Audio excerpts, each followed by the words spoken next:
பந்தாவா என்ன நீ பந்தாட வர என் உசுரெடுத்து இப்போ தர தேதி சொல்லேண்டி சில்லாஞ்சிருக்கியே என்ன கொல்லுற அரக்கியே சில்லாஞ்சிருக்கியே நெஞ்சுக்குள்ளற இருக்கியே சில்லாஞ்சிருக்கியே என்ன கொல்லுற அரக்கியே சில்லாஞ்சிருக்கியே நெஞ்சுக்குள்ளற இருக்கியே.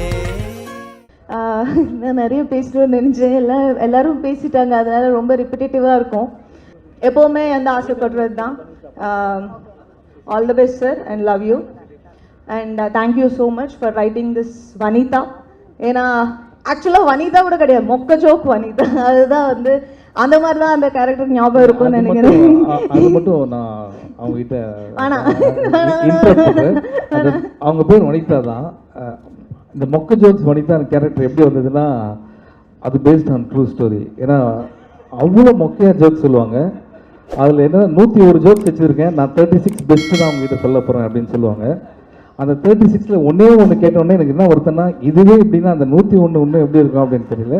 அந்த அளவுக்கு பயங்கரமான டேலண்ட். இல்ல சிவா, அது உங்களுக்கு என்ஜாய் பண்ண தெரியல. இப்போ நீ அங்க உட்கார்ந்து என்கிட்ட 4 ஜோக் கேட்டியா, 4மே விழுந்து சிரிச்சியா, சூப்பரா இருக்குன்னு சொன்னியா, அவருக்கு டேஸ்ட் இல்ல. அஞ்சலி மேம் ஒரு ஜோக் சாம்பிளுக்கு சொன்னீங்கன்னா இல்ல வேணாம், அது வந்து பர்சனல், அங்க உட்கார்ந்து சொல்றேன்.